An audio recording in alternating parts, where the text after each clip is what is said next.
ever thought about the idea that a midlife crisis is actually an amazing opportunity? What about the possibility that it's even a luxury? In this week's The Change Guru podcast, we explore the idea of the midlife crisis as being something that's actually a gift that's given to us. And I'm going to give you three kind of foundational ideas that you can apply to any challenge going on in your life that might help reframe it to show it that the opportunity that it can be. I hope you enjoy the podcast. The Change Guru podcast is brought to you by my books, Be Your Own Change Guru and How to Find Your Purpose After 40. They're available on Amazon, and if you like the show, buying a book is an awesome way to show your support for what I'm doing. And now, here's the podcast. The Change Guru. Listen up. You are the guru of your own midlife change. Gotta take it and own it, don't be restricted by age. What's the number anyway? Live your dreams, don't hesitate. You're the change guru, you're the change guru. This is the time to step up, make your dreams come true. Whatever the change, it all starts with you. Whether it's life's purpose, relationships or career. Whatever the change, it's time to get what you want, what you really, really want. Make a change in midlife and still look really hot. Listen here, don't have fear. You're the master of your fate, you're the woman of the year. I mean it, change your life forever. I mean it, it's not too late, no never. I said I mean it, change your life forever. I mean it, it's not too late, no never, ever, yeah. The Change Guru, all starts with you. Everybody, welcome to TCG episode number 33. It's Sue Padgett here. I'm your hostess with the mostest, and my thing each week on these podcasts is to talk about ways to make life insanely better after 40. But as Jenny, who sent me an email the other day, pointed out, the stuff that we talk about is really, one size fits all ages. It's just that it takes us often, several decades to wake up to the fact that this is our life. We actually have so many opportunities. We don't have to do the things that we think that we have to do. And that time's a ticking. It's time to get going. It's weird that we don't get those kind of feelings early on. I guess some do more than others. I know I certainly didn't, but I've always been a seeker, always been looking for ways to make life better. And I couldn't quite grasp the fact that it was up to me to take responsibility to do these things. And once I kind of got a handle on that, that's when life really started to change for me. So what I want to do here is share whatever I'm learning, whatever I can do to support you on your journey, no matter what stage of life that you're at. If you're listening to this, you want change in your life. You are ready for something different. You are ready to take the bull by the horns. You are ready to make a huge difference in your life in ways that maybe people around you just don't understand. And you know what? That's okay. Welcome to the club of people not understanding, because unfortunately, we also live in a place where people think that they have to live a certain way, where they have to live by these rules that were set out in a different time and place. Right now, the world is changing so fast. Chances are podcasts, they'll be done in 5 years, and you'll be listening to me talking to you by a hologram, right in front of you, and we'll be interacting. I mean, the technology is completely changing. It's changing everything in our lives. It's changing our economic structure. It's changing our government structure. It's changing our religious structure. It's changing our family structure. It's changing our romantic structure. It's changing the way that we interact with each other. And what I love about it is that it's breaking down a lot of the stupid rules and regulations that had to go, especially with ageism, with women, with our hopes and dreams. I grew up in a time, chances are, if you're around my age group, you did too, you grew up in a time where hopes and dreams were really kind of, that was considered a luxury. You were expected to go and get a real job and get married, have some kids, get sick, die. It was just that's my cat Cleo in the background. Hi, baby. You know what I mean, don't you?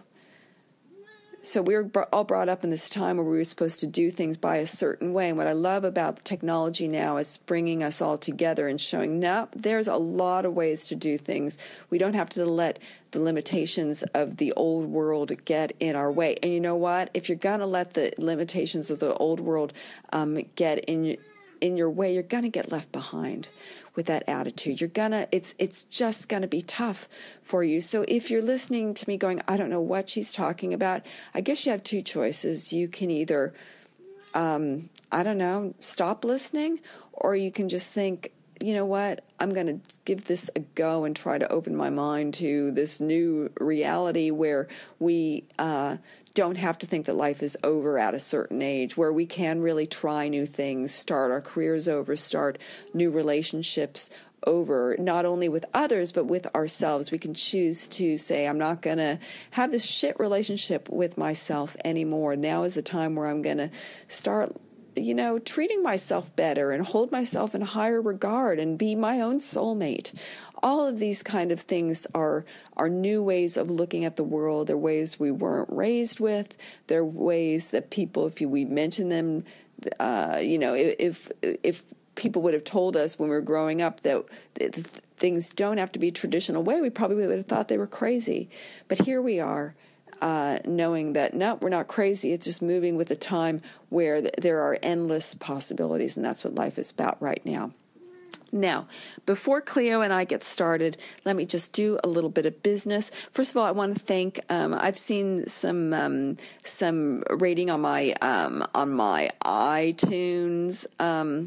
I don't know, I'm having a brain fart right now, but podcast reviews on iTunes. Thank you so much, guys. I really, really appreciate it so much.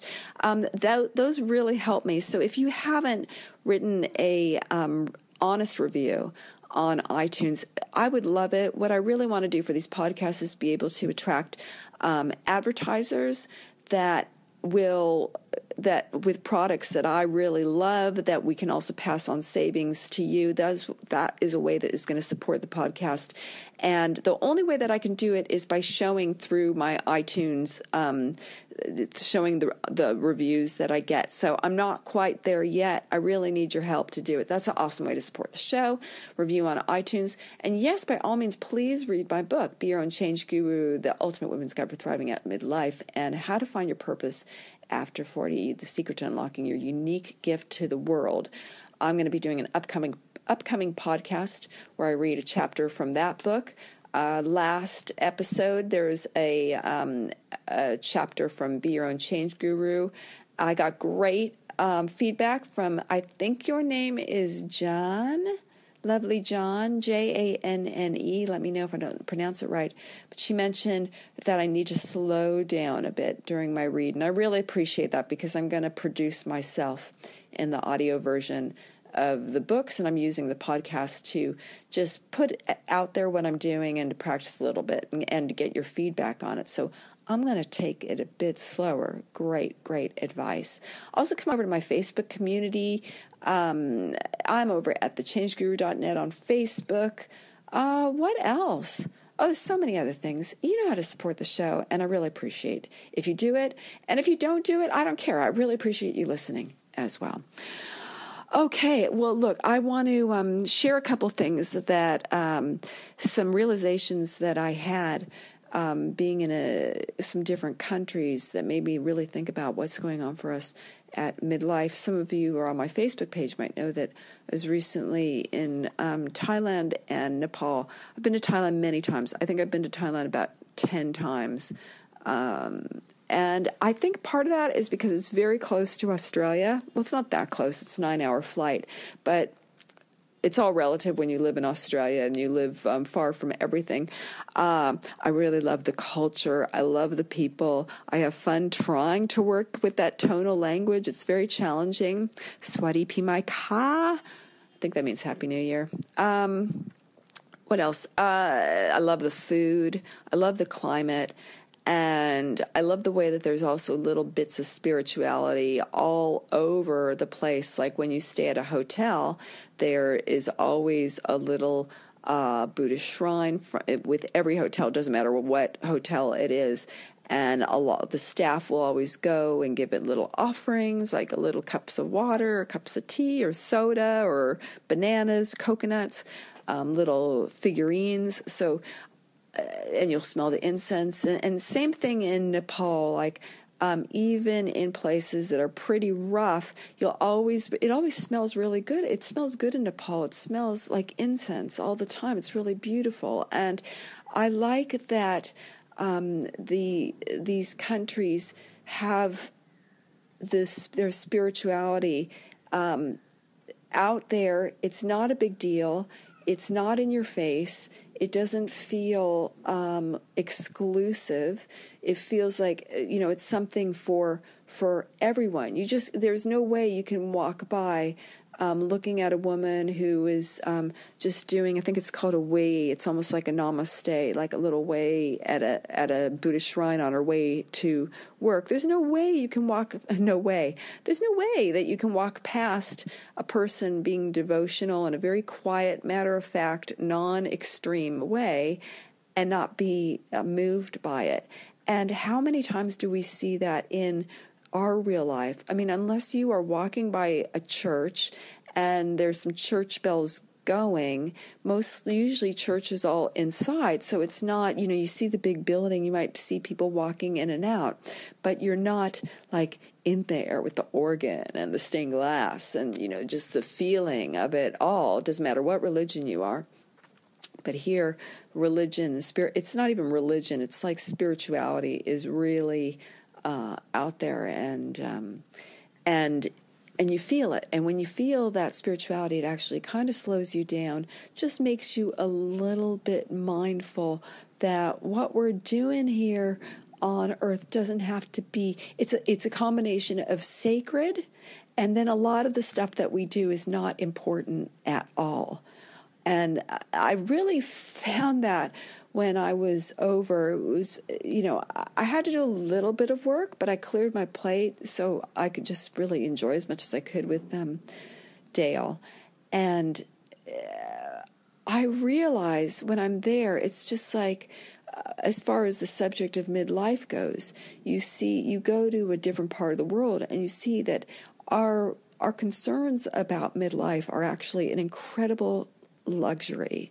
Seriously, if you are feeling like you want to change your life, and I know these feelings are totally valid, but if you're feeling like, oh, I just want to change my life so bad and nothing's working and I want to do this, seriously, this is not even a concern in Thailand or Nepal.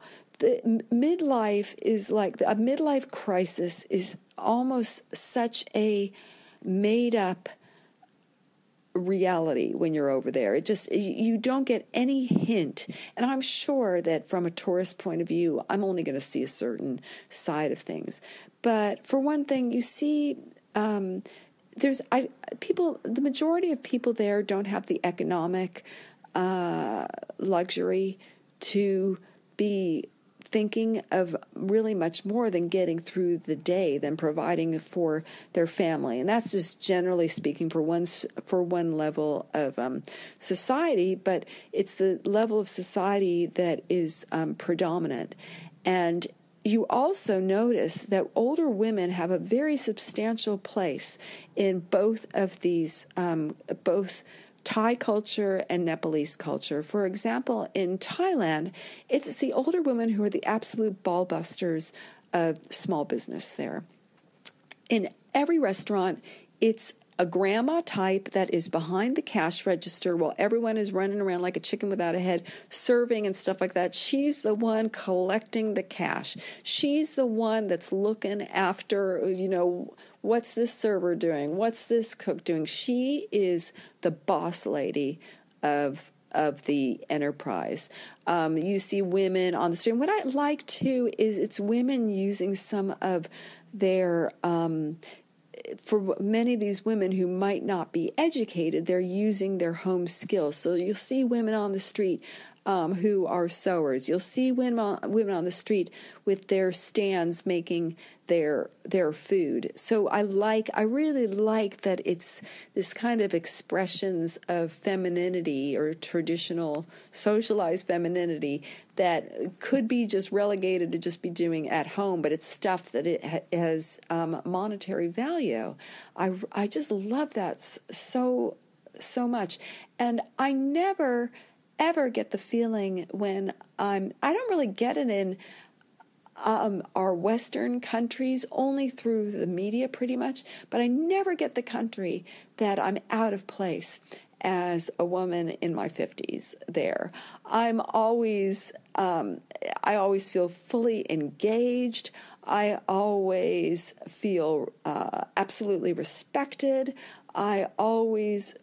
I feel young and youthful and ageless when I'm in these other countries. And I think it is our Western stupid, limited parameters that keep us completely trapped in a terrible cycle of feeling bad about ourselves because we're going through the natural process of life, and you just do not feel it there. Sure, youth is valued.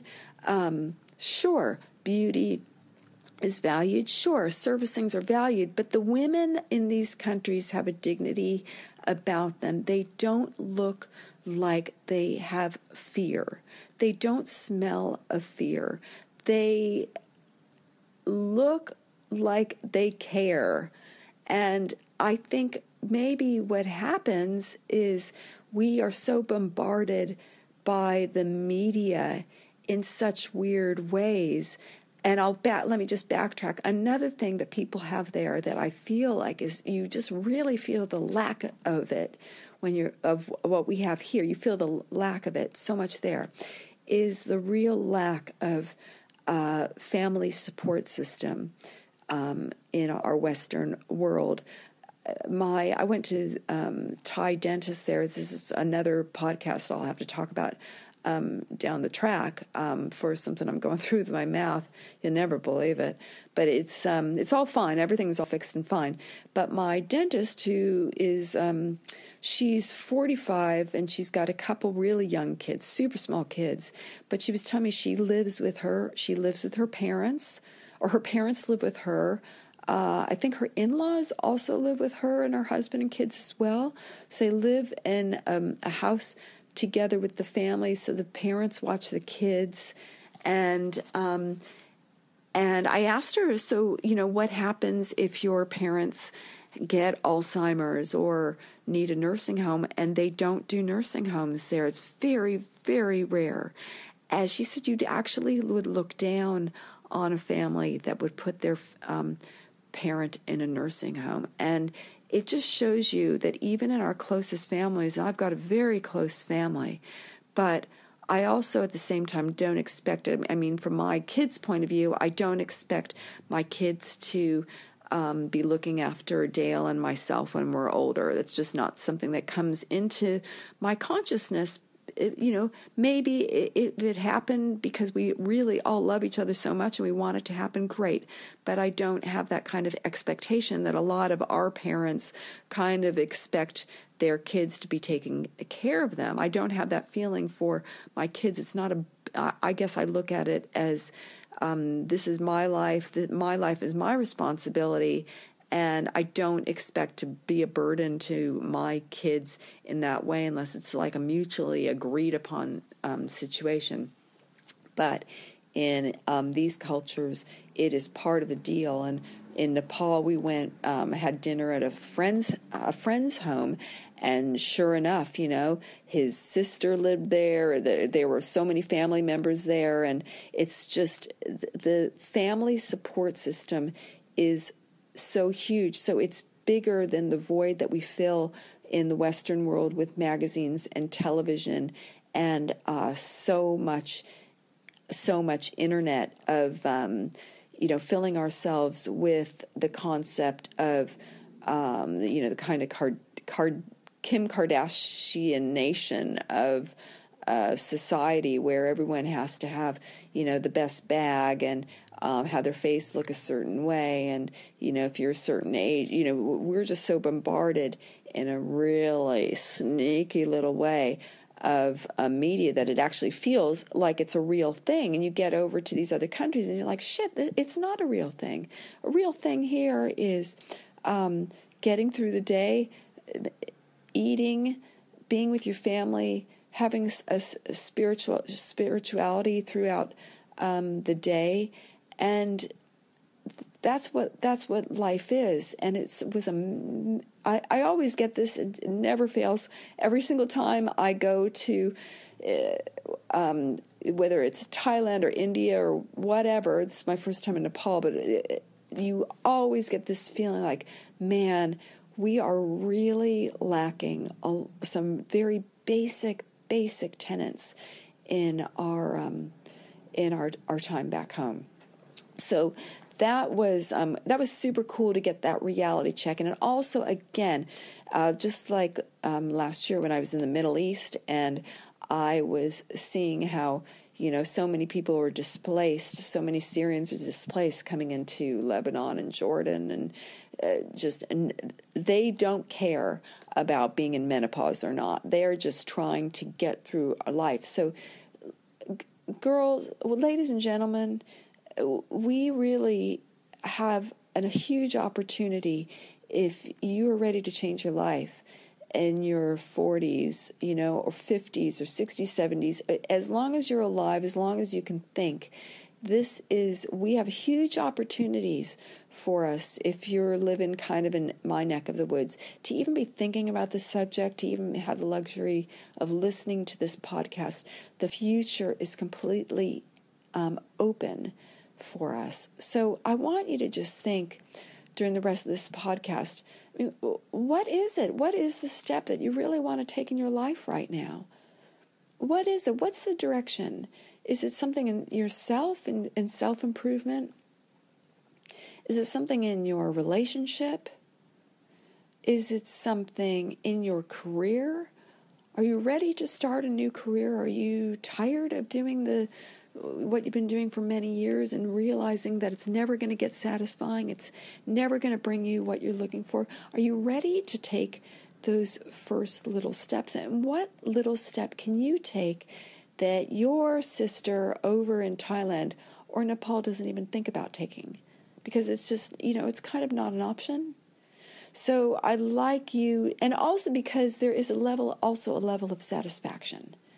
What will it take for you to kind of move towards an area of satisfaction in your life? Because I think it's a fine line, isn't it, between feeling really super satisfied,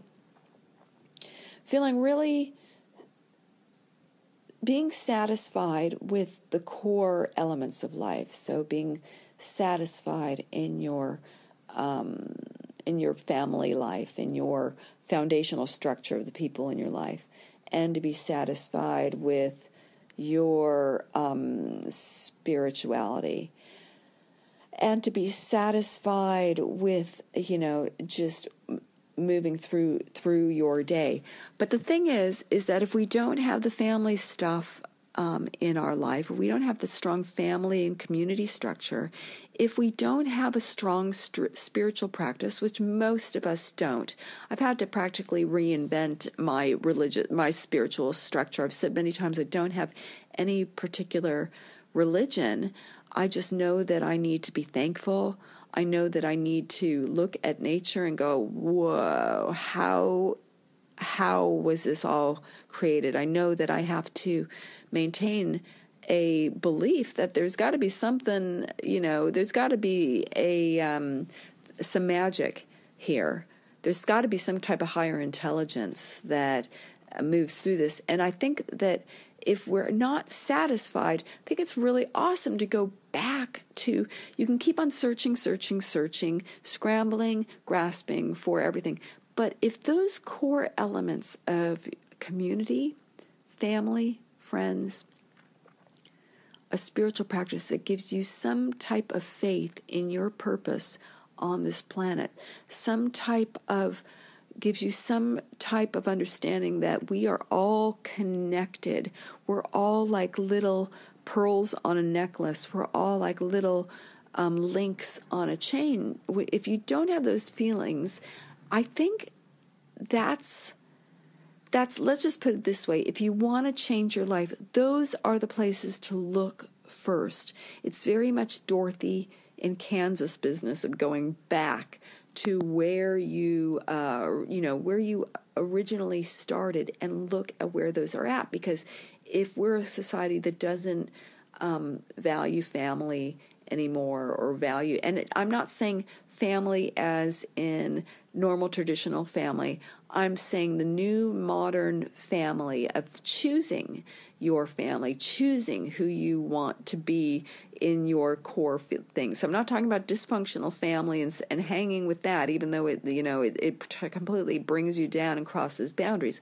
I'm talking about family structures, modern family structures where you really feel a deep connection with people. People are going to have your back, and a strong religious or a strong spiritual connection. So you see the miracle in everything. You see the kind of sense of humor in the concept that we, get all worked up about midlife, and yet it brings us such magic and such opportunities.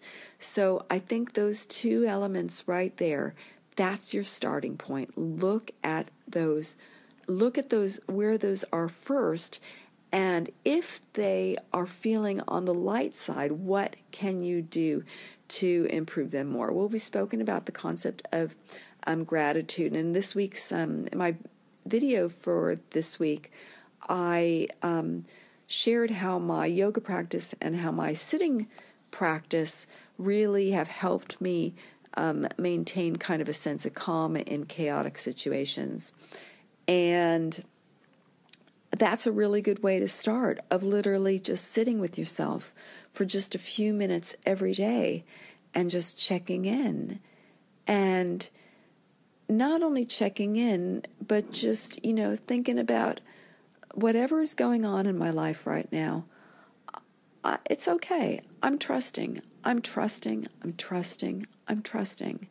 Everything's working out for the highest good. So those are just some little, almost new agey kind of practices to bring into your life when you need to start from complete scratch, just literally sitting there. If you want to make it a little bit more exotic, you can light a candle, or you can light a little bit of incense, or you can get yourself a special pillow and sit in front of a vase of flowers. But the thing is that seriously, it's really a no frills situation. It's just sitting there, and often sitting very still for just a couple minutes scares the crap out of us. It is something that we are so not used to doing. We're so not used to being stimulated. We almost feel like we're being lazy if we just don't move around like a chicken without a head all the time. That was another thing that I really got the feeling of over there. Of course, in central Bangkok, of course it's going to be mental, and people are working, and it's an epicenter of the country, so of course it's going to be busy. But there is one thing that I really like about Bangkok compared to other cities in the world is it does have a sense of small town about it. I know that movies like The Hangover, and there's an image of Bangkok as being really full-on and crazy, but it's not like that at all. There are real little pockets of calm in that city, and it's just, there is kind of a trust in the way things are pan out. I actually saw this in a really chaotic moment.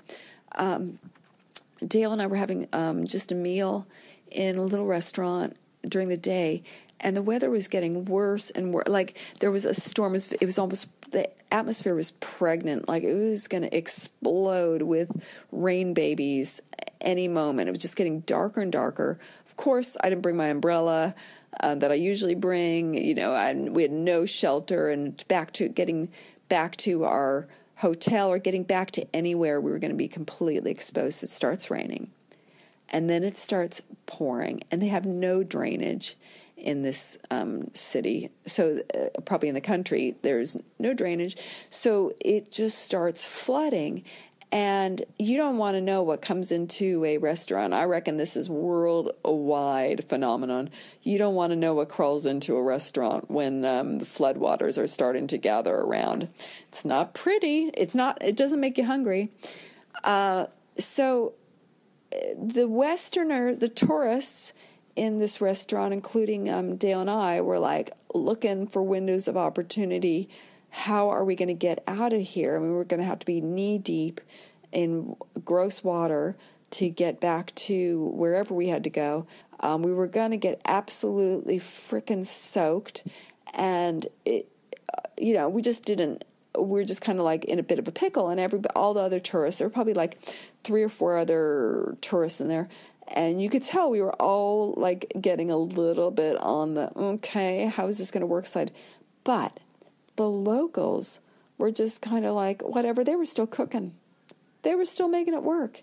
And even the people that were getting flooded were just kind of smiling. They weren't looking panicked.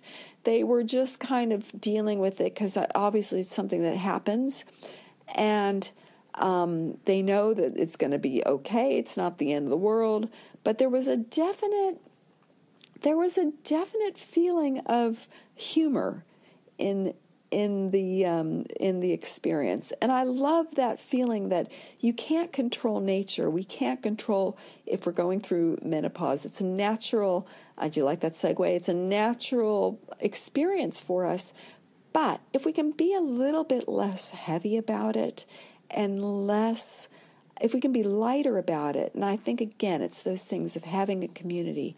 It's about seeing that this is a natural process, and it's a little bit about having a bit of sense of humor about the whole thing, having a little bit of lightness in our personal storms are all things that are going to remind us that right now for us, it's privilege time. We're lucky. We're lucky to have these opportunities to think of what's next. What do I want to do in my life? We're lucky to have the resources to find out how we can do it. So those are kind of, if we're comparing East and West, I have to say that, sometimes there's an attitude of, oh, we've got it so good here. We've got clean water and we've got our garbage being picked up and all this. And yep, that's true. But the more I travel, the more I know is that no one's got it 100% right. There's benefits from everywhere. And in this time of life when I'm trying to find the meaning, I'm trying to find the meaning so I can really convey also what are the core important things in life so that you can take those and build your dreams upon them. I gotta say that living or traveling in these countries for me reminded me, as they do time and time again, of the privilege of midlife, of how we really have the opportunity to kind of sort of do whatever we want. And trust me, that's not a worldwide phenomenon. So that's what I have to say in this week's podcast. I hope that if you're having a bad day today, I just hope that it makes you feel like, okay, you can just surrender a little bit. Surrender. It's just one of those days. At least you have the luxury to kind of have a bad day. All right? So just kind of surrender. Throw it out to the universe. Kick in a little bit of spirituality. Call a friend. Ask your sister or your boyfriend or your girlfriend, your husband, your wife, to give you a little bit of extra TLC, activate that community muscle, and add a little sense of humor to all this. We're just all these human beings on this planet scattering around trying to find our way. We're here for a very, very tiny, tiny moment of time. So every moment is really special. Even when it's a frustrating moment, it's a special moment. Okay. Oh, I want to pet my cat. She's so cute. She's so cute right now. right, that's all for today.